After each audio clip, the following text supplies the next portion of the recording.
Dear Sophia, glad to be back again. But today I am back to you on a very serious note. On Saturday morning, we got up with the terrible news of Israel and USA attacking Iran and killing their leader. My thought went to last December when I saw your letter to President Trump on advising how to avoid wars. Coming to the theme of war, wars are a very important part of human history. In fact, right from the old days when man was living in jungles and then onward to civilization, farming of countries, wars have taken place all over the world. The prominent wars, in fact, the world had two major world wars. When I say world war, it means most of the countries of the world get involved in this war on both sides, the aggressors and the defenders. The last two wars, the First World War was in the year 1919 and the Second World War was in the year 1939. And incidentally, in both of these wars, it was Germany and others versus England and allies. Anyway, what is war? War is essentially disagreement on something. It could be a piece of land, it could be a natural resource, it could be an ideology, it could be religion. In fact, religious wars have also been very prominent in the human history. So, currently in the world, there are three major wars going on.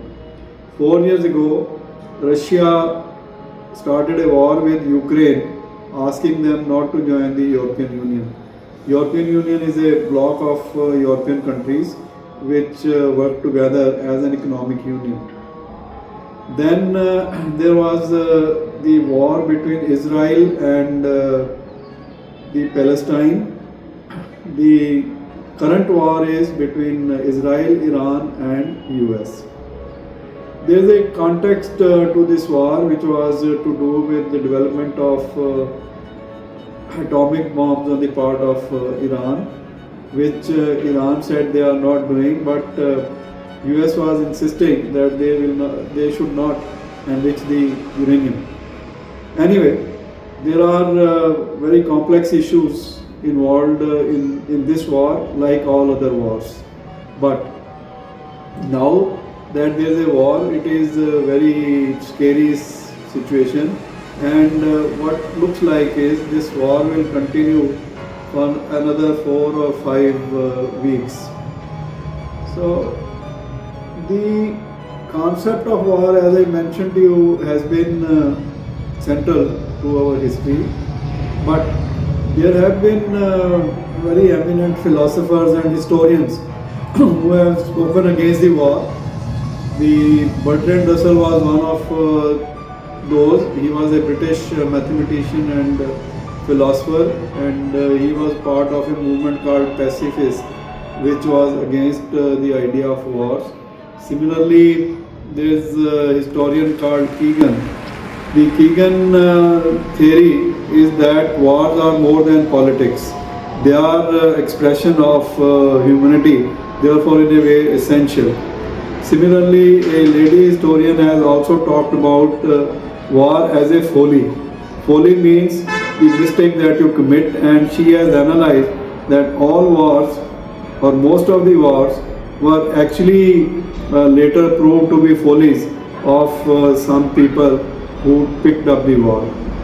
I am looking at a world which will not have wars. I am a votary of a win-win. There is a very prominent war strategist called Sun Tzu. He wrote a book called The Art of War, and he said the best war is where you win without fighting.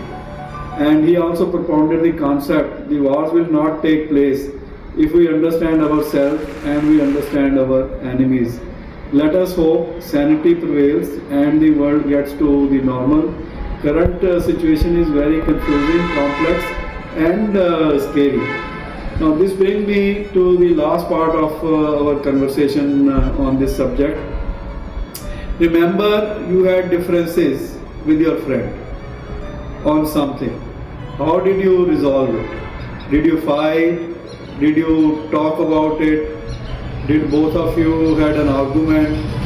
Did a solution come because of your talking to each other? Talk to your mom and dad.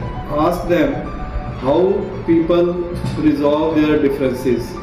And when we meet next, I will talk to you about these issues. Meanwhile, love you a lot and be compassionate, be kind, be curious. All the best.